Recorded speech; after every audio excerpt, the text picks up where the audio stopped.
Please state your message.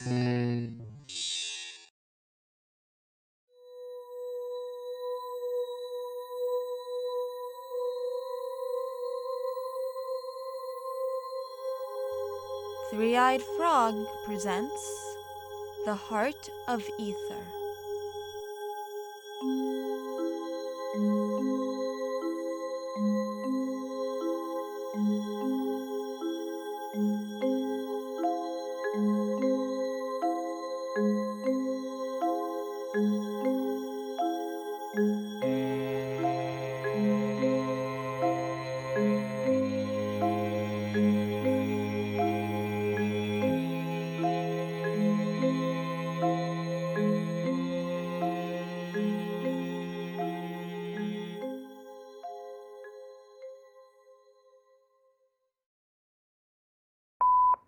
This is the audio log of Operation Saturn, Phase 1.2, investigation taking place in Dottler, Washington, 2019. Set to last for 2 months minimum, this is Day 1, conducted by Agents May and June. All recordings are legal property of the Harper Foundation. Any unauthorized access to these recordings will result in— Does Dottler know no God? That church is crumbling like a communion wafer. Agent June? I'm just saying. You'd think for a place of worship they'd take better care of it. Basic maintenance, maybe a new paint job. Well, I guess the people of Dottler aren't particularly religious. Oh, not that I care. I'm an atheist. Raised in a Catholic household, which went about as well as you'd imagine. Look, in the future, could you please avoid speaking over me when we're recording important information? What important information? We just got here. Well, if we're going to be constantly on the record, I would like to maintain some level of professionalism. Hate to break it to you, bud, but if you expect me to shut up for this whole mission, I think you will be greatly disappointed. I am, you see, constantly burdened by great ideas. Trust me, it's exhausting. Oh, I'm sure it is. DVD rentals? Dude, who's renting DVDs in the digital era of pirating? I mean, legally buying and streaming everything online. Nice catch. Anyway, where are we headed first? I'm guessing the motel? Actually, we're gonna make a quick detour. Stop somewhere for a quick interview. Oh, seriously, dude? We have so much time to do that kind of stuff. Can't we just, relax for our first day? Settle into Weird Town, USA? I'd like to start this mission off on a good foot. It'd be valuable to meet some of the residents, see what they're like. Besides, this particular individual is important enough that by establishing a relationship early on, it may be beneficial in the long run. Ugh, fine. Who's our person of the hour, then? Actually, it's less about the person and more about where they're living. Yeah, dude. Obviously. They're living in Dottler, Washington. You know, the place we're investigating? I mean their house. Agent June. Please tell me you know who Bernard Kelly Valencia is.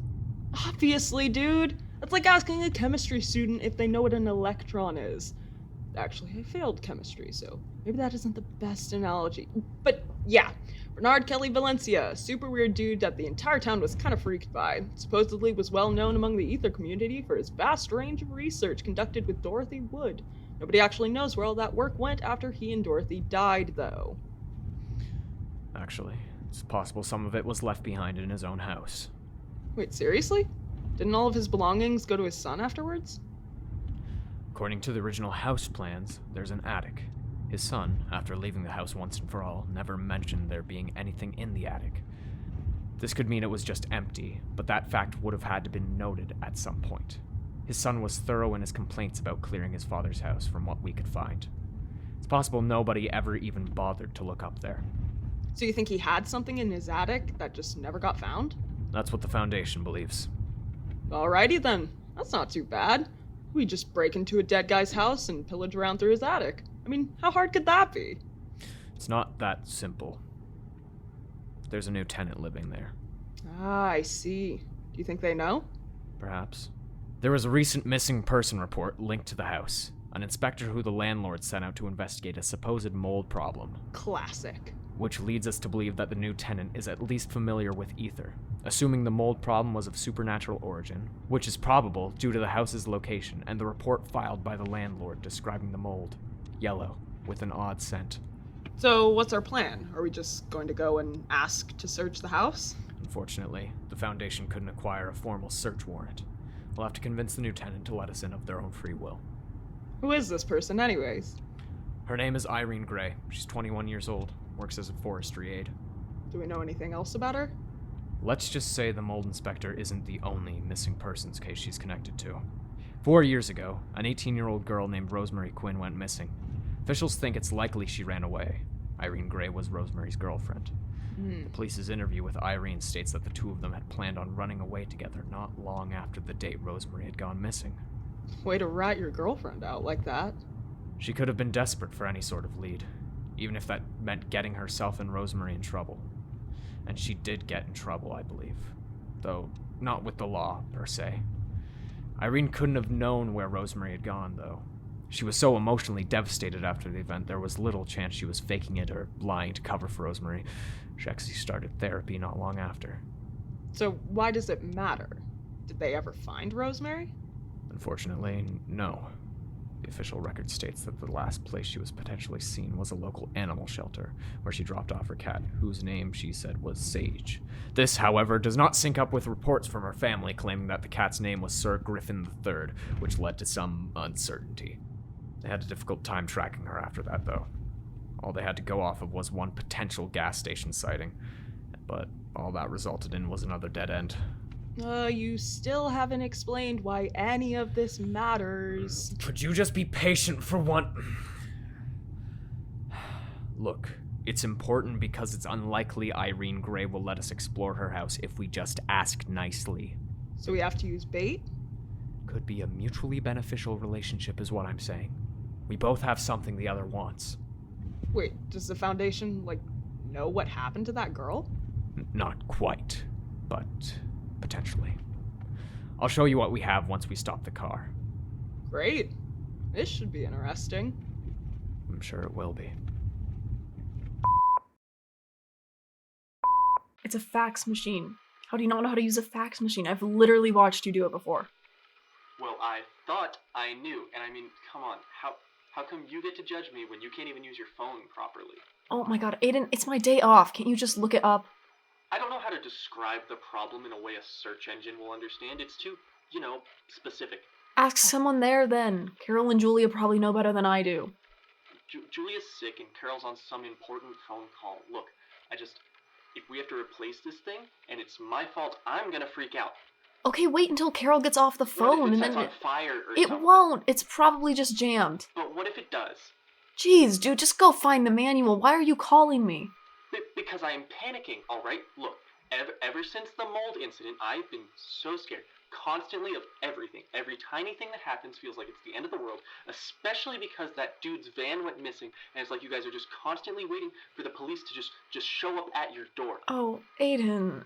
And you and Carol almost died, and I did nothing, okay? I sat in my office and talked to the knitted cat on my desk while I had a panic attack and did nothing.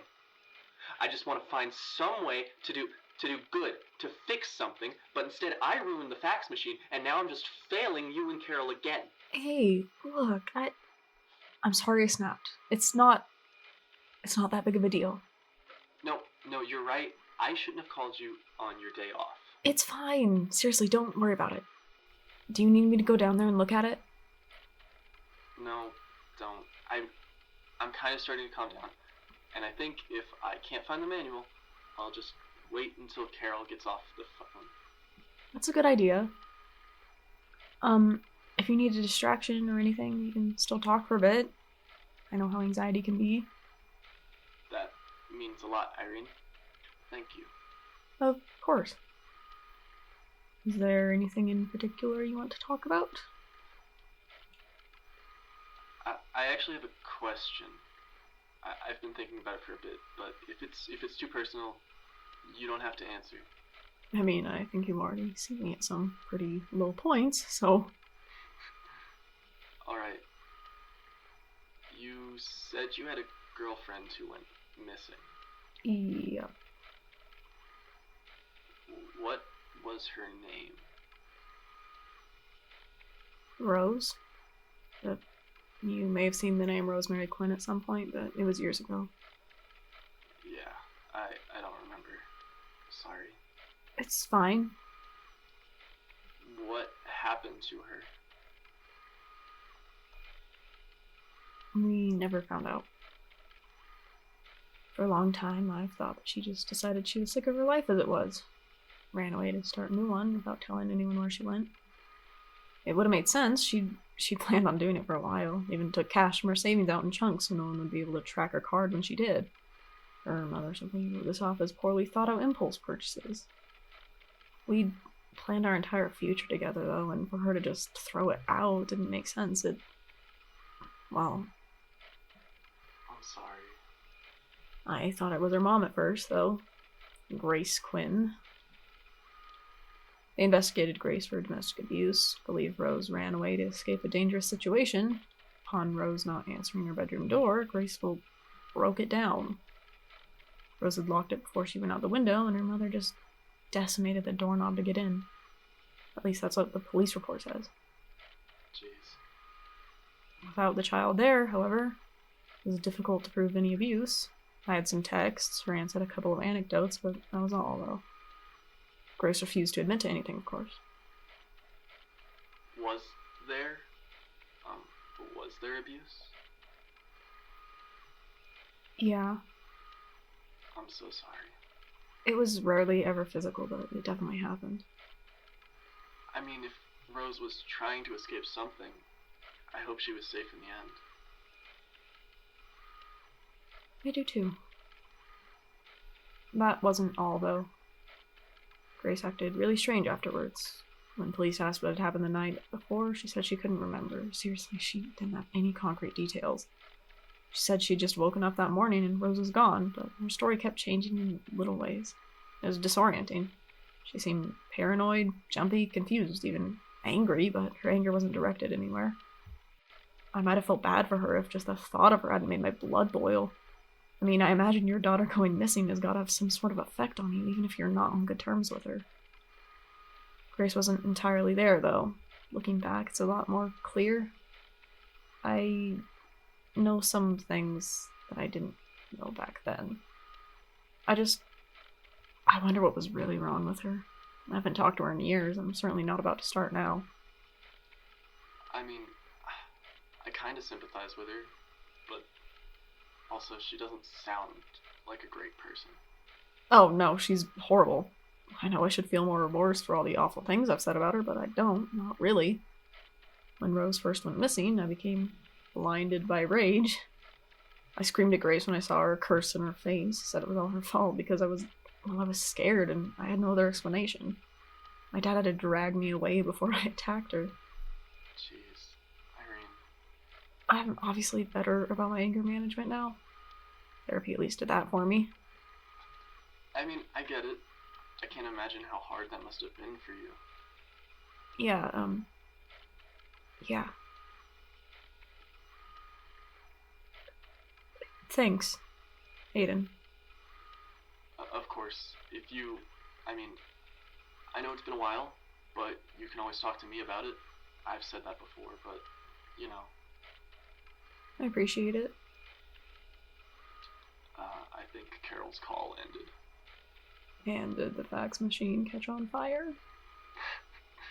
No, it did not. Aden? Yeah? I'm working on something. It's a personal project. Oh, okay. I don't think I can tell you what it's about, but just so you know. I mean, I trust you, so. That's fine. Let me know if I can help at all. Sure. I'll talk to you later.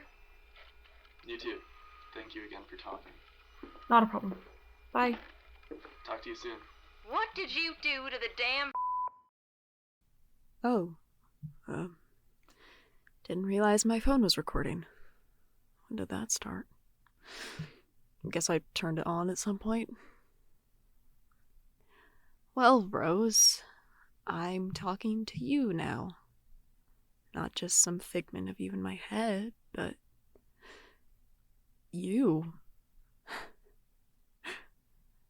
I know you're going to hear these. I don't know when, but you will. Of course you will. Only problem is I'm kind of at a dead end.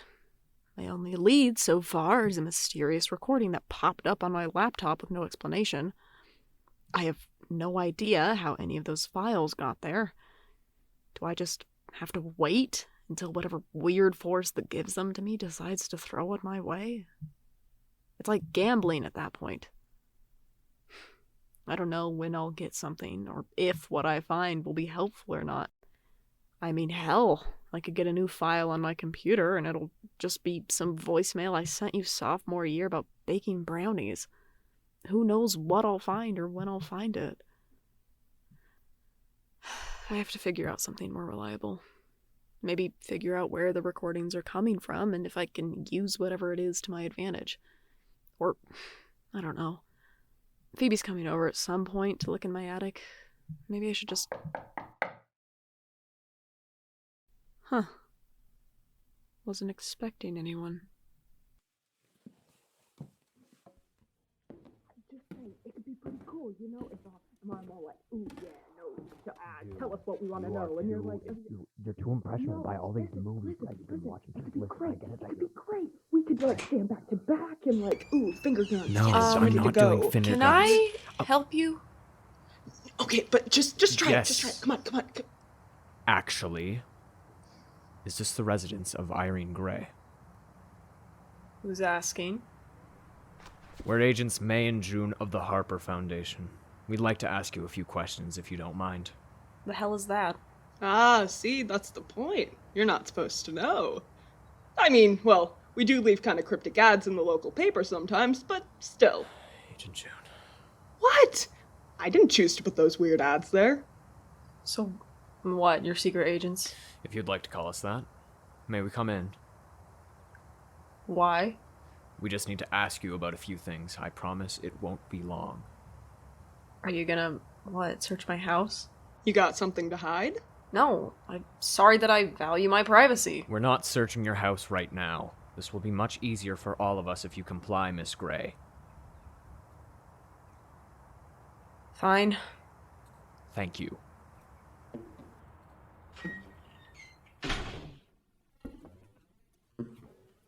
It's a nice place you got here. Oh, wow. Did you paint that yourself? It was a gift. Ah, gotcha. Well, take a seat. Be my guest.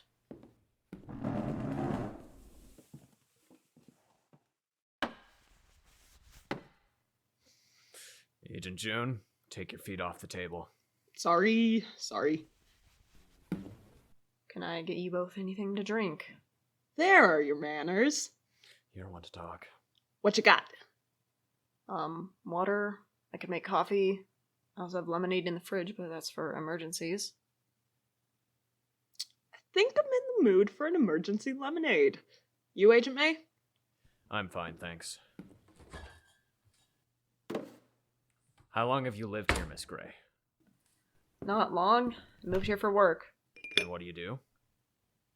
I'm an engineer. Enjoying the area so far?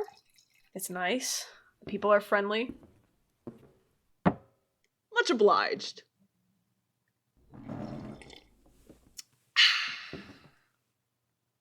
Well, you said you had questions. We're here to ask you about a missing person. Which one? Which one are you thinking of? Are you talking about Rosemary Quinn? You and Rosemary were close, correct? Why do you care? I'm asking a question. An answer would be nice. I knew Rose. Yeah. When was the last time you saw her? It was 2 days before her disappearance, I believe. But look, this should all be on her file. I don't see the need to recount this all to you unless they've opened the case again. Hell, you're not even cops, are you? Oh, don't be that way, Irene. I know this case isn't as recent as the other one you're involved with, but you should be able to remember, right? What other case? You were the last person to see this man, correct? I don't know him, no. You're not as good at lying as you think you are, you know. I mean, why lie to us about your job anyway? There's no shame in being a forestry aide. I'm sure it's a lovely profession. Who the hell are you people? Relax, Irene. The Harper Foundation has already taken care of his vehicle and rerouted the case so it doesn't trace back to you. Investigators will come up with a dead end soon enough, and nobody will know what you did. You're welcome for that. I didn't kill him. I'm sure you didn't. That's not important right now. We're just trying to give you a nudge in the right direction, so maybe then you'll be inclined to tell us the truth. Why? What do you want from me? If you'd give me a moment to speak, then I can explain. Are you aware of this house's previous tenant? You mean Bernard Kelly Valencia? His reputation precedes him, but I never knew the guy. That's correct. We believe he left something behind after he died, however. Something that could be incredibly beneficial for the Foundation. Have you found anything like that? I think she's trying to plead the fifth. We expected such stubbornness. We're not asking you for this for free, you know. We believe we may also have something that would be beneficial for you. And what is that, exactly? I'm glad you asked. Sometime in July the same year Rosemary Quinn disappeared, a dusty yellow bicycle was found in the middle of nowhere in Oregon. It appeared to have had a broken piece in the front where the basket was supposed to be attached. It was never brought to the police, so unfortunately, it could never be examined as possible evidence. Hiker who found it posted it on Twitter, though. The guy didn't have many followers, so it never got traction. This photo was taken not too far from Bent. If this is Rosemary's bicycle, it could mean we have a possible travel path for her after her disappearance. Oh, that was quite the shift in your expression, Irene. Have we struck a nerve? I guess young love tends to leave such sore, open wounds, doesn't it? If you let us look at whatever it is that Mr. Valencia has left behind, we can help you find Rosemary Quinn. It may take some time, but we believe we can determine what happened to her. We just need your help. Get out. What? Hey, Out! no, I we're not- said get out! Hey, stop. What Okay, do you- hey, just stop. let us grab our things. Please. Hey, no, hey. that's confidential information. Whoa! You can't keep that in your head. Who the hell do they think they are? Do they think I'm just some sort of tool for them to use? Do they think they can dangle rose over my head like a dog with a bone all over some picture of a bicycle? Is this really your bike, Rose? Why would you tear the basket off? You loved that basket. You'd put flowers I got you on it and then right around your block. Said it made you feel like you were in a painting. Maybe I shouldn't have kicked them. I told you to get out! I'm not some stupid dog. Well, I sure hope you're not.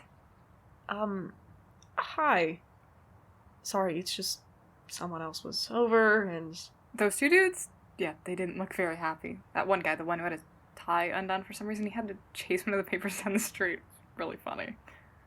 You were watching? Well, I didn't realize you had a line going out your door, people waiting to talk to you. I'm new to the famous life. You'll get used to it, I'm sure. Well, are you here to interview me and talk about my darkest secrets? That would be cool, wouldn't it? Not after the day I've had. Well, you see, I've actually been dying to meet you. My mom told me about you, said she met you at the store. I don't know if you remember her, but from what she told me, it sounds like maybe you could use a bit of help. Your Oh my god, are you the meat lady's kid? Actually, my name is Avery. Want to grab lunch sometime? Today's quote is, "Most of the people are homesick anyway, and a little lonely, and they hide themselves in their hair and are turned into flowers." Tove Jansson and Sculptor's Daughter, 1968. Sometimes, when I close my eyes, I can feel it. The Heart of Ether is a podcast made by Three-Eyed Frog Presents. It is written and produced by Val West. The voice of Irene Gray is Luka Miller. The voice of Aden Stephenson is Ayla Perroncino. The voice of Agent May is Kaleb Piper. The voice of Agent June is Jackson Rossman. The voice of Avery Solace is Jesse Smith. Music is produced by Luka Miller. To follow the show and find transcripts, you can follow us on Twitter and Tumblr at heartofether. Questions and comments can be emailed to us at heartofether@gmail.com. Want to help support the show? Rate and review us on iTunes and Podchaser, and talk about the show using #HeartOfEtherPod. Also, if you want to support us financially, consider buying us a coffee. It really does mean a lot. Thank you for listening. Hello there, citizen. You've lived in Guilt City for a while now. Maybe you've wondered, when you wake in the morning and retrieve the letters tucked neatly into your postbox, just where your mail comes from. It comes from the night post, of course. Those faithful couriers deliver it while you're sleeping. All the better that they stay out of sight and keep the unseemly strangeness that follows them out of our city, in the skelter where it belongs. Ahem. If, for some reason, you'd like to know more about Guilt City's conscripted couriers and the burden that chose them, their secret hopes and fears, the ancient, untamed threats that hound them on their nocturnal journeys, you have only to listen. The Night Post is a supernatural audio drama by an all-LGBT team, delivered weekly, in dead of night, to wherever you listen to podcasts. Find answers at nightpostpod.com.